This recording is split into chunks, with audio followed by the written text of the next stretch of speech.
अस्सलाम वालेकुम। मेरा नाम है अली जिब्रान और आप देख रहे हैं मेरा YouTube channel earn with Jibran. आज की वीडियो भी पहले की वीडियोस की तरह इंपॉर्टेंट होने वाली है। आज हम पढ़ेंगे ब्रांडिंग को, ब्रांडिंग क्या होती है और क्या क्या चीज़ें या क्या क्या ऐसे पॉइंट्स हैं जो आपने ब्रांडिंग के अंदर मलूज़ खातिर रखने होते हैं या उनको इंपॉर्टेंस देनी होती है, जो आगे चल के आपका एक ब्रांड बिल्ड करता है, लोगों की इमेज क्रिएट करता है जहन के अंदर कि आपका ब्रांड किस लेवल पर है और आपके ब्रांड का नाम सुन के उनके दिमाग में क्या इमेज बनती है। ये सारी चीज़ें हम इसको इस वीडियो के अंदर आज डिस्कस करने वाले हैं, तो वीडियो को एंड तक देखिएगा। बहुत इंपॉर्टेंट वीडियो होने वाली है। अगर आपने अभी तक हमारा चैनल सब्सक्राइब नहीं किया तो कर लीजिए, क्योंकि इस प्लेटफॉर्म पर हम आपको वो तमाम प्रीमियम चीज़ें सिखा रहे हैं जो आपको बहुत ही महंगे पेड कोर्सेज के अंदर सिखाई जाती हैं, बिल्कुल फ्री ऑफ कॉस्ट सिखाया जा रहा है। तो इस मेहनत को अप्रिशिएट इस तरीके से आप कर सकते हैं, हमारे चैनल को सब्सक्राइब करके और कॉमेंट और लाइक करके। तो चलिए शुरू करते हैं अपनी वीडियो को। थोड़ा सा मैं एक रिकैप दे देता हूँ उन लोगों के लिए जो ये फर्स्ट टाइम वीडियोस देख रहे हैं हमारी। अभी तक हम इस चैनल के ऊपर ई कॉमर्स से रिलेटेड जितने भी मॉडल्स पढ़े जाते हैं वो सब हम डिस्कस कर चुके हैं। उसके बाद हमने आपको बताया कि अब प्रोडक्ट को हैंड किस तरीके से करेंगे। उसके बाद हमने आपको बताया कि प्रोडक्ट को सोर्स किस तरीके से करेंगे। अब स्टेप आता है कि आपने प्रोडक्ट हैंड कर लिया, आपने प्रोडक्ट सोर्स कर लिया, अब उसकी ब्रांडिंग किस तरीके से करेंगे। क्या वो पॉइंट्स हैं जो आपने अपनी ब्रांड क्रिएट करते वक्त लॉन्ग टर्म के लिए आपने उसको मलूज़े खातिर रखने, उसको सामने देखते हुए आपने अपनी ब्रांडिंग करनी है। तो चलिए आपको हम स्टेप बाय स्टेप बताते हैं। सबसे पहले ब्रांडिंग होती क्या है। ब्रांडिंग से मुराद कोई भी ऐसा नाम या लोगो या म्यूजिक, कोई भी ऐसी चीज जिसको सुनकर आपके प्रोडक्ट की या आपकी चीजें कस्टमर के दिमाग में आ जाए, उसको ब्रांडिंग कहते हैं। अब वो ब्रांडिंग पॉजिटिव भी होती है, ब्रांडिंग नेगेटिव भी होती है। पॉजिटिव ब्रांडिंग से हमारी मुराद ये है कि जैसे ही आपको जिंगल सुनते हैं, जिंगल से मुराद की टून सुनते हैं, या कोई आप सिग्नेचर या कोई ऐसा लोगो देखते हैं जिसको हम आम फैम में लोगो कहा जाता है, लोगो जिस आप देख के उसकी एक क्रिएट हो जाता है ब्रांड आपके दिमाग में। इसके अलावा कोई आप टैगलाइन पढ़ते हैं, उसको सुन के या उसको पढ़ के आपके दिमाग में फौरन से ब्रांड के बारे में आ जाना, इसको ब्रांडिंग कहा जाता है। और इसके लिए सालों लग जाते हैं, ब्रांड्स मेहनत करते हैं इसके ऊपर कि किस तरीके से हम अपना लोगो या अपना टैगलाइन या अपनी जिंगल को एक ऐसा साइन छोड़ दें जो आवाम सुनते ही उसकी तरफ मुतवज्जो हो जाए, अट्रैक्ट हो जाए, फौरन हमारे ब्रांड को क्लिक कर ले। तो इसको ब्रांडिंग कहते हैं। सबसे पहले हम समझेंगे कि ब्रांड स्टोरी क्या होता है। ब्रांड स्टोरी की मैं आपको मिसाल देता हूँ, उसके बाद हम चीजों को समझाना शुरू करेंगे। अगर मैं कहूँ just do it, just do it के बारे में सबको पता है, ये नाइकी की एक टैगलाइन। अब नाइकी आप सुनते ही या नाइकी का लोगो देखते ही आपके दिमाग में क्या आता है? स्पोर्ट्स वेयर आता है, कि आप स्पोर्ट्स से रिलेटेड कोई चीज आप देख रहे हैं या स्पोर्ट्स से रिलेटेड चीज के बारे में यहाँ पे डिस्कशन होगी, शूज के बारे में होगी, स्विम वेयर के बारे में होगी, उसके अलावा कोई गियर हो गया उसके बारे में होगा। तो ये सारी जो उसने ब्रांड स्टोरी बिल्ड की हुई है, ये स्पोर्ट्स रिलेटेड की हुई है। यानी इसकी सारी दुनिया जो घूमेगी इस ब्रांड के मुतालिक वो स्पोर्ट्स रिलेटेड ही घूमेगी। यानी कोई भी आप बड़ा से बड़ा स्पोर्ट्स उठा के देख ले, वो वहां पे आपको नाइकी का साइन, नाइकी का शूज नजर आएगा, नाइकी का बैंड नजर आएगा, नाइकी के टी शर्ट्स नजर आ जाएंगी। यानी यू नेम इट और हैबिट वाला सीन है स्पोर्ट्स के अंदर। यानी स्पोर्ट्स के अंदर आपको जब भी आप कूदेंगे तो आपको दो बड़े प्लेयर नजर आएंगे, एक नाइकी एक एडिडास। क्यों? क्योंकि इन्होंने पूरी ब्रांड स्टोरी अपनी उसके ऊपर ही की हुई कि जब भी आप हमारे ब्रांड का नाम सुनोगे तो रिलेट करेगा किसी न किसी स्पोर्ट्स से। अब जो स्पोर्ट्स, क्यों स्पोर्ट्स देखें, एक ऐसी चीज है जो यंगस्टर्स, हर उम्र का जो तबका होता है वो उसको स्पोर्ट्स को देखता है। तो बजाय इसके कि इन्होंने किसी यंगस्टर्स को, किसी किड को, किसी आवाम को टारगेट, स्पेसिफिक एज टारगेट करने के लिए इन्होंने खेल को टारगेट किया, क्योंकि उस खेल से मुतालिक जितने भी लोग होंगे उसको, बच्चा क्रिकेट बच्चे भी देखते हैं, बूढ़े भी देखते हैं, यंगस्टर्स भी देखते हैं। अब पेप्सी ने क्या किया, बजाय इसके कि मैं बच्चों को पीता हुआ दिखाऊं या यंगस्टर्स को पीता हुआ दिखाऊं या मैं बूढ़े लोगों को पीता हुआ दिखाऊं या फैमिली को पीता हुआ दिखाऊं, तो हम टारगेट कर लेते हैं क्रिकेट को टारगेट कर दिया तो हर उम्र के लोग देख रहे हैं। तो पेप्सी हर कहीं आपको नजर आ रहा होता है ब्रांडिंग का, तो आपको नजर, भाई आप कहीं पे भी जाएंगे आप पेप्सी उठा के या कोक उठा के पीना शुरू कर देंगे। तो ये एक स्ट्रेटेजी होती है। ब्रांड स्टोरी इस तरीके से की जाती है कि आप किसी भी स्पेसिफिक चीज को टारगेट कर लेते और इमेज क्रिएट करना शुरू कर देते हैं लोगों के दिमाग में कि भाई आपने यही, यानी स्पोर्ट्स आ गया तो नाइकी आ गया, स्पोर्ट्स आ गया तो पेप्सी आ गया, स्पोर्ट्स आ गया तो रेड बुल आ गया, डेयरिंग आ गया तो रेड बुल आ गया। ठीक है, इसी तरीके से मल्टीपल हमारे पास जो है ना वो एग्जाम्पल है इस टाइप के। आप सिर्फ नाम ले, आपको उसका ब्रांड आपके दिमाग में खुद ही क्रिएट हो जाएगा, यार ये अच्छा इसके बारे में बात कर रहा तो ये इससे रिलेटेड ये नीश के ऊपर बात कर रहा है, तो इसको ब्रांड स्टोरी कहा है। डू द ड्यू देख ले, डू द ड्यू भी ऐसे ही कोई डेयरिंग काम होगा, उन्होंने अपनी प्रोडक्ट को ब्रांड इसी से कर दिया कि भाई जो भी डेयरिंग काम होगा आप बस माउंटेन ड्यू पीजिए और आप वो डेयरिंग काम कर लेंगे। तो आपने अक्सर जितने भी एड्स देखे होंगे उसको उन्होंने रिलेटेड डेयर से कर दिया, तो भाई डेयर, कोई डेयरिंग बंदा होगा वही माउंटेन ड्यू पिएगा। इसी तरीके से अगर हम कैडबरी की बात करें तो कुछ मीठा हो जाए, आपने टैगलाइन सुना होगा कि कुछ मीठा हो जाए, तो कुछ मीठा हो जाए सुनते ही आपके दिमाग में डेयरी मिल्क आ जाता है, कैडबरी आ जाता है, फैमिली आ जाती है, हैप्पीनेस, खुशी आ जाती है, भाई कोई खुशी का त्यौहार है। उन्होंने क्या ब्रांड स्टोरी बिल्ड की है कि भाई कोई खुशी का त्यौहार आ गया तो आपने कुछ मीठा हो जाए, मिठाइयों की जगह आपने कैडबरी शेयर करने। अक्सर आपने देखा होगा बर्थडेज होती हैं, पार्टी होती हैं, स्पेशली गर्ल्स होती है, वो एक दूसरे को चॉकलेट शेयर कर रही होती है, तो वो चॉकलेट गिफ्टिंग के लिए और इस टाइप की सेलिब्रेशन के लिए उन्होंने यूज कर दिया कि भाई जब भी कुछ मीठा हो जाए, कुछ त्यौहार हो, तो कुछ मीठा हो जाने की जगह आपने कैडबरी की, डेयरी मिल्क का कोई भी कैडबरी का जो भी आपकी प्रोडक्ट होगी वो आपने गिफ्ट करनी। इसी तरीके से हम बात करें रेड बुल की, तो रेड बुल भी गिव यू विंग्स या इस टाइप का इनकी एक टैगलाइन है, जिसमें वो आपको दिखाते हैं कि भाई आप इसको पी लेंगे तो आप जो चाहे कर सकते हैं। तो इसी तरीके से आप देखते हैं जितने भी एयर शोज होते हैं या उसके अलावा कोई भी डेयरिंग का कंपटीशन होगा, रैली होगी, बाइक रैली होगी, तो इस सब के अंदर, या आप फार्मूला 1 देख लें तो रेड बुल का आपको साइन नजर आएगा।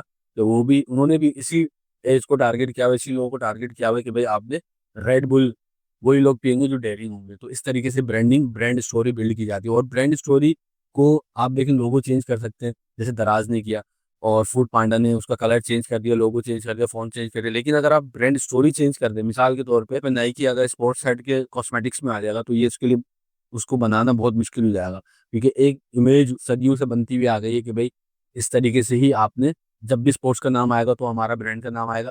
लेकिन अब वो बिल्कुल 360 घूम जाता है कि नहीं, अब नाइकी का साइन देखे तो आप वो कॉस्मेटिक्स देख ले तो ये बहुत, या सिर्फ कपड़े देख लें आप तो ये बहुत ही ज़्यादा ब्रांड के लिए नुकसान होते हैं। तो अगर आप भी कोई चीज़ ब्रांड स्टोरी बिल्ड कर रहे हैं तो 360 या ऐसे आपने जंप नहीं करना कि आपने एक पूरी मेहनत उस ब्रांड को बनाने के लिए आपने एक ब्रांड स्टोरी बिल्ड की, लेकिन आगे जाके भी आपने अपनी बिल्कुल ही सब चीज़ें चेंज कर दी कि जी मैं खाने में नहीं, मैं तो ओढ़ने पहनने के अंदर जा रहा हूँ। तो ये चीज़ें आपने नहीं करनी, क्योंकि आपको बहुत बड़ा नुकसान हो सकता है। अब हम चलते हैं ऑडियंस सिलेक्शन के ऊपर। जब आप ब्रांड बिल्ड कर रहे होते हैं तो आपने ऑडियंस को भी ज़हन में रखना होता है।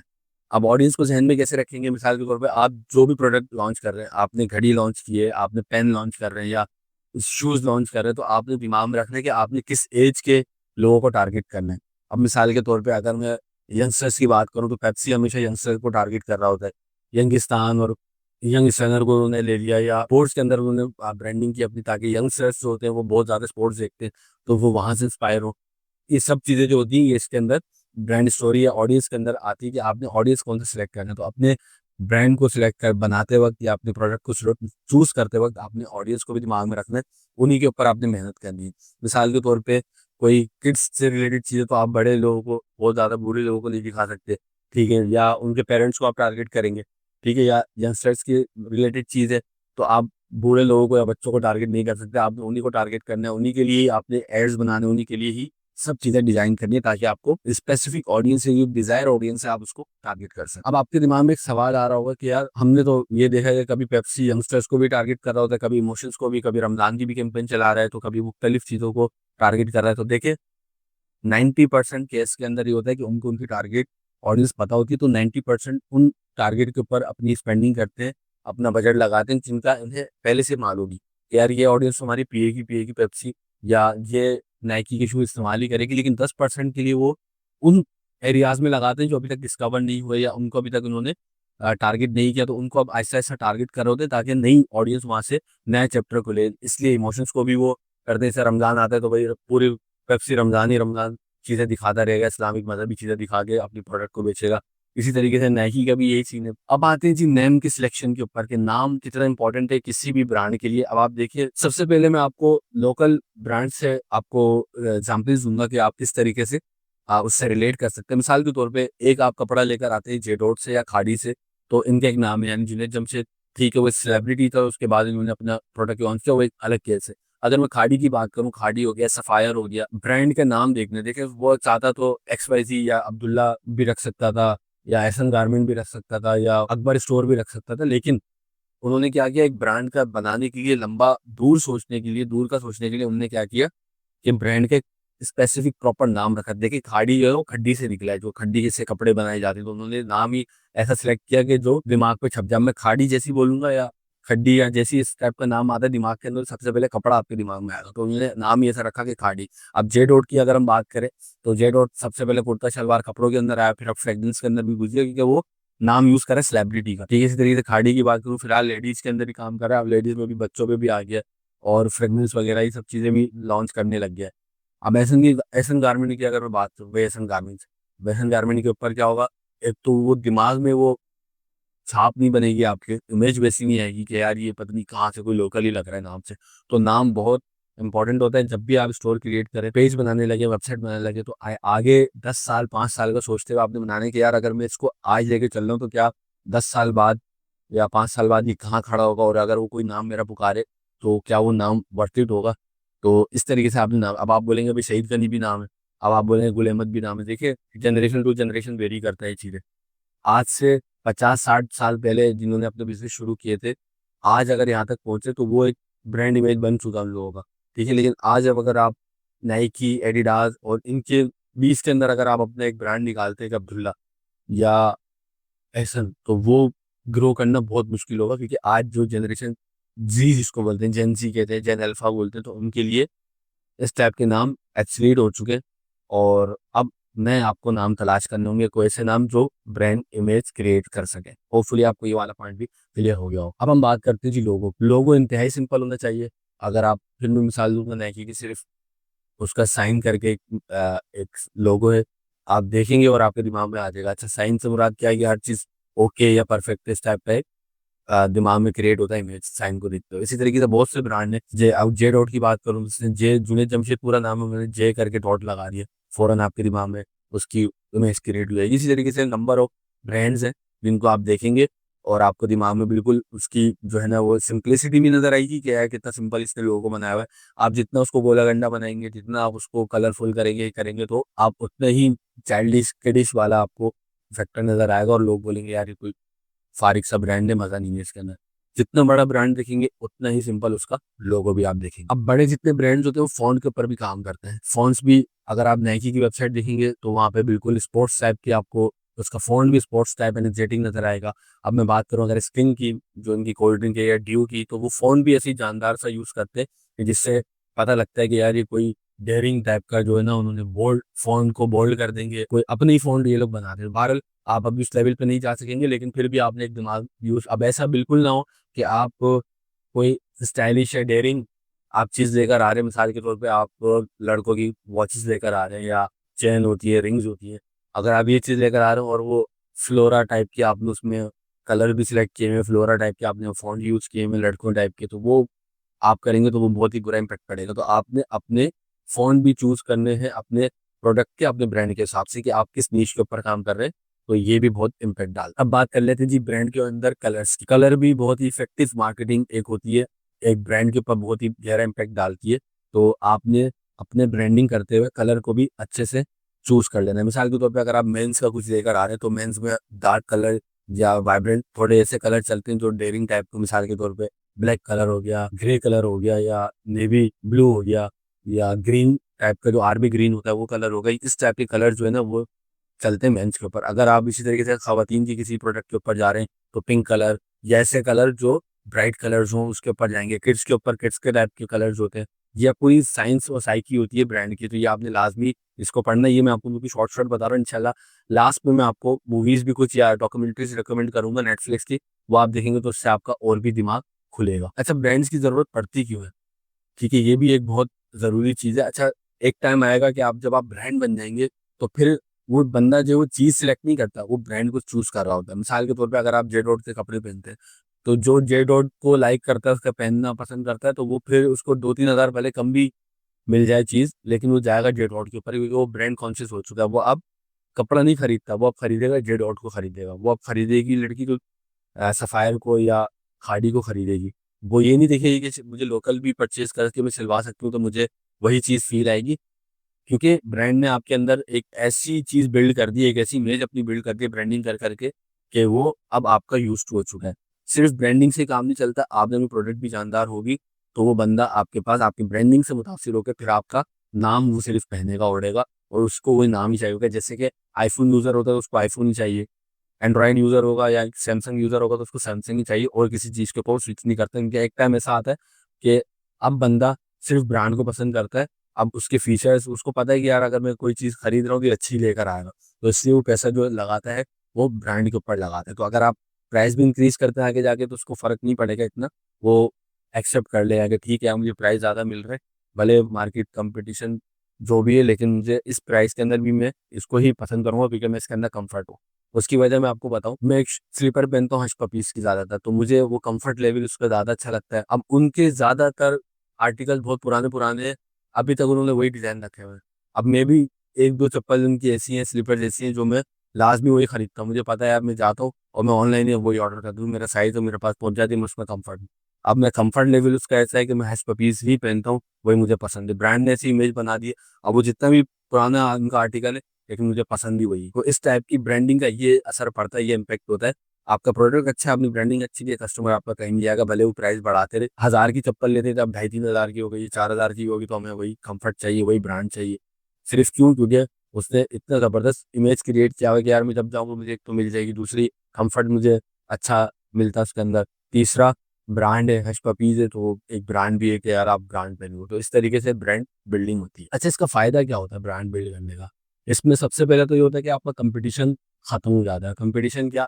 आप अगर लोकल 10 चीजें बेच रहे हैं, आपने एक अपना ब्रांड बना लिया, मिसाल के तौर पर 9 लोग वही चीज, सेम चीज बेच रहे हैं और उनका ब्रांड नहीं है, बस वो खरीद रहे हैं और सेल कर रहे हैं। लेकिन आपने अगर एक ब्रांड बना लिया, जैसे कपड़े की मैंने आपको मिसाल दी, अगर आप प्रीमियम क्वालिटी का खड्डी का कपड़ा भी आप यूज करेंगे, तो आपको वही फील देगा जे डॉट का दे रहा है। लेकिन कस्टमर जे डॉट पे क्यों जाएगा? कि वो उसने अपने एक ब्रांड बना लिया, इमेज बना ली लोगों के दिमाग में, तो वो महंगा पे कर लेगा, लेकिन लेगा वो जे डॉट। ब्रांड के फायदे में से एक फायदा ये भी है कि आपका जो बंदा है वो यूज टू जाता है, और यूज टू होगा तो वो आपको ज्यादा पे भी कर लेगा, लेकिन आपके पास से वो पे नहीं जाता। इसकी मैं सिंपल से एक मिसाल दूँ, माइक्रोसॉफ्ट अगर आप देख ले, अच्छा बाहर के ममालिक में तो पेड होता है, लेकिन हमारे थर्ड वर्ल्ड कंट्रीज में वो क्रैक वर्जन चल रहा होता है। तो आपको क्या लगता है कि उनको मालूम नहीं होगा कि ये क्रैक वर्जन चला रहे हैं? उनको सब पता होता है।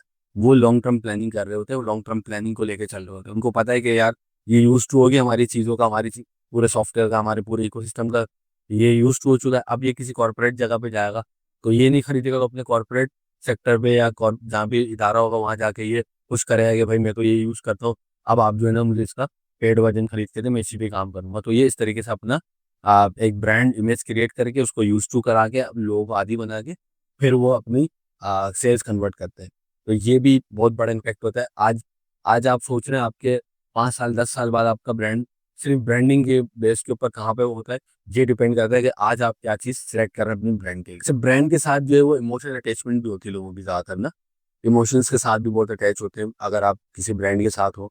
अब मैं अगर बात करूँ तिब्बत की, तो तिब्बत क्रीम या तिब्बत पाउडर जो एक 90s के जो लोग हैं, उससे पुराने लोग हैं, उनके लिए अभी भी वो कुछ लोग होते हैं बस हमें वही यूज करना है। अगर आप कोई ई-कॉमर्स स्टोर चला रहे हैं और उसमें आपसे आपका कोई प्रोडक्ट डैमेज पहुंच जाता है कस्टमर को, तो आपने क्या करना है, उनको फ्री ऑफ कॉस्ट उनकी जो है वो रिप्लेस करनी है, चीज़ों को अच्छे से पेश आने कस्टमर के साथ। कस्टमर केयर बहुत ज़रूरी होता है। अगर आप इसके ऊपर काम कर लेंगे तो आपकी आधी मार्केटिंग, आधा ब्रांड आपका ऐसे बिल्ड हो जाएगा, वो खुद आपकी मार्केटिंग कर। बहुत सारी इसकी मिसालें, तो कस्टमर को कभी गिफ्टिंग भी करते रहे, या भले कस्टमर गलत है, ठीक है, आपने ज़्यादा आर्ग्यूमेंट नहीं करना, आपने उसको अपनी तरफ से उसकी भरपाई कर देनी है। ठीक है, वक्ती आपको नुकसान होगा, लेकिन उसके दिमाग में एक इमेज बैठ जाएगा ब्रांड का कि नहीं यार ये ब्रांड केयर करता है अपने कस्टमर्स की, तो मैं अब यहीं से ही चीज़ खरीदूंगा, इन्हीं से ही, इन्हीं को ही रिकमेंड करूंगा दूसरों को भी। सिर्फ इसी बेस के ऊपर, कस्टमर केयर की बेस के ऊपर, इतनी जबरदस्त एक एग्जाम्पल मैं आपको देने लगा हूँ कि अमेजोन कितना बड़ा नाम है, उसको बीट कर दिया है एक प्राइवेट लेवल ने, और उसको वो बीट नहीं कर सका। यानी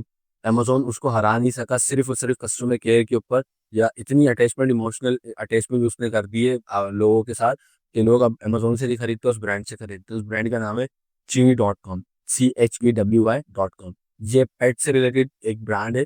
अच्छा, इन्होंने किया क्या कि इन्होंने अपने जितने भी जो इनसे खाने ऑर्डर करते थे अपने पेट के लिए, तो उनको एक ईमेल डाली कि भाई आप अपने पेट की जो बर्थ डेट है, जब वो पैदा हुए, तो उनकी हमें बर्थ डेट शेयर कर दें हमारे साथ। तो वो शेयर कर देते थे। अब ये क्या करते थे, उसकी एक पेंटिंग खूबसूरत सी बना के और उसको शेयर कर देते थे, उसके साथ गिफ्ट कर देते थे कस्टमर के साथ। तो वो, अच्छा, पेट से रिलेटेड जो लोग होते हैं वो बहुत ही ज़्यादा अपने पेट्स को बहुत प्यार करते हैं, तो उनके लिए बहुत इमोशनल चीज़ थी ये।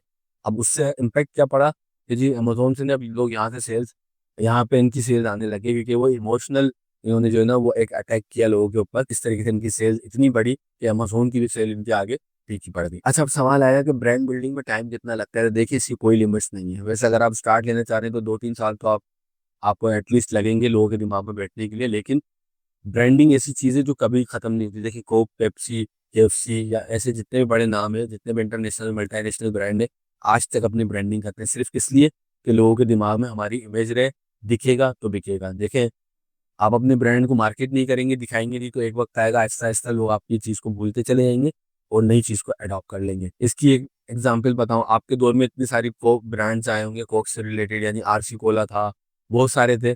वो आहिस्ता आहिस्ता फेड होते चले गए और ये नए इन्होंने स्पेस ले ली, सिर्फ इसलिए कि इन्होंने सिर्फ ब्रांडिंग की और इतनी जानदार ब्रांडिंग की कि हर कहीं आपको पेप्सी कोक और यही दिखेगा, इसके अलावा तीसरा प्लेयर है ही। तो आपने ये नहीं सोचते हैं कितने टाइम में ब्रांड मेरा बन जाएगा, सिर्फ फोकस करना है अपनी कस्टमर केयर के ऊपर, इन चीज़ों के ऊपर जो पॉइंट्स मैंने आपको बताए, और मेहनत करते रहनी मार्केटिंग करते रहनी ताकि आप लोगों के अंदर जिंदा रहे। और एक जाते जाते आपको एक टिप दे दूं कि अगर आपने जल्द से जल्द अपने कंपटीटर के पास पहुंचना है या उसको हिट करना है तो आप उसको हिट करते रहे, टारगेट करते रहे। ये बहुत ही अजीब सी एक बात है, लेकिन ये ट्रिक्स यूज करते हैं बड़े बड़े ब्रांड भी। कोक पेप्सी आपस में लड़ते रहते, ये दो ही प्लेयर है, यही लड़ते रहते हैं, इसी की लड़ाई के अंदर आवाम इन्हीं दोनों से खरीदती रहती है और पीती रहती है, इन्हीं की सेल्स होती रहती है। इसी तरीके से एप्पल और सैमसंग के अंदर भी फड्डा चलता रहता है, तो ये एक दूसरे को टारगेट करते रहते, तीसरा प्लेयर को बीच में कूदने ही नहीं देते। तो इसलिए आपने अगर अपने आगे टारगेट करना है, अपना ब्रांड बड़ा बनाना है, तो आपने क्या करना है, अपने कंपटीटर को टारगेट करना शुरू कर दे। होता है क्या है कि अगर एक मशहूर चीज होती है, आप मिसाल के तौर पे, अब आप अगर मैं रिसेंट मिसाल दूं तो आपने देखा होगा कि भाई रजब भट्ट और धक्की भाई और नानी वाले ने, इन लोगों ने एक अपना प्रोडक्ट लॉन्च किया, यानी कोर्स लॉन्च किया, और उसके नतीजे में हुआ क्या, ये तला रिव्यू उड़ गया। तला रिव्यू स्कूट था, उसने ये तीन बहुत बड़े नाम थे पाकिस्तान के, इन्होंने व्लॉगिंग करके, और भले नेगेटिव क्वालिटी जो भी इनकी एक ऑडियंस है।